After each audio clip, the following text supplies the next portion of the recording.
An attack on one is an attack on all. This was the clarion call by the GCC at the 42nd summit.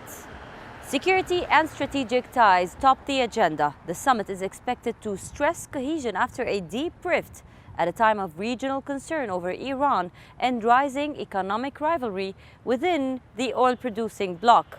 Let's take a look.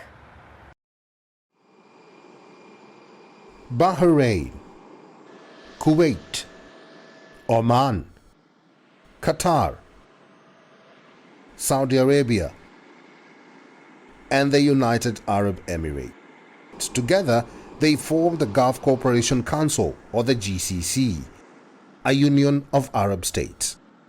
From embargo to embrace, the Gulf nations have come a long way. This week, they met for the 42nd GCC Annual Summit, the first since the historic Al-Ula Agreement in January. In January this year, a 3-year-old rift came to an end. Saudi Arabia opened its doors for Qatar.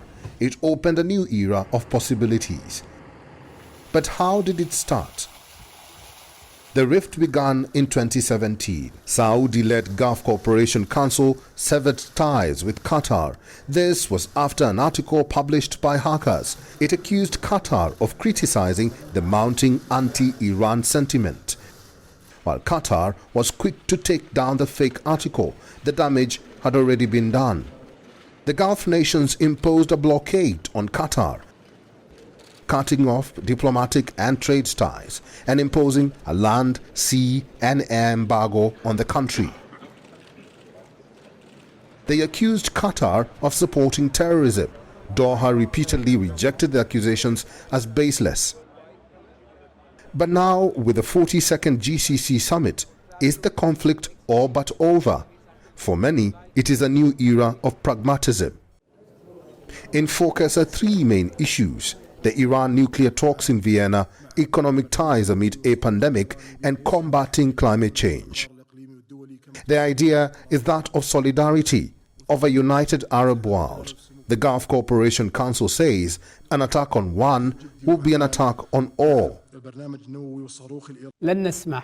It is an impenetrable wall. We will not allow anything that threatens collective security and the stability of our countries and societies. This subject is not up for discussion, and the GCC countries will do everything they can to protect its collective security. The collective security is inseparable. The summit comes at a time when talks to save the JCPOA are underway in Vienna.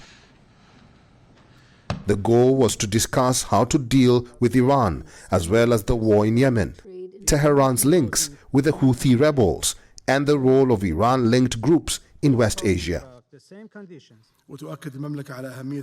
The kingdom stresses the importance of dealing seriously and effectively with the Iranian nuclear and missile program in a way that contributes to achieving regional and international security and stability. Lebanon's Hezbollah featured heavily in the talks. It comes amid strained ties between Lebanon and the Gulf states. The summit called for prohibiting Hezbollah from carrying out its activities that threaten the stability of the Arab world.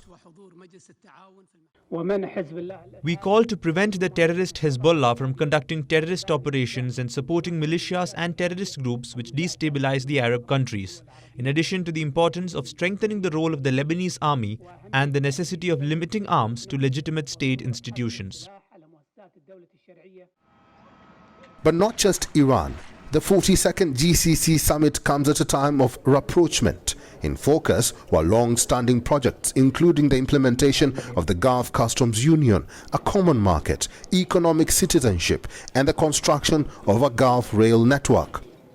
The focus of the summit was on security and strategic ties, policies that benefit all, and a united Arab world against any adversity. And with this 42nd GCC summit, it looks like the Arab divorce is finally coming to an end. West Asia Bureau, WION, World is One.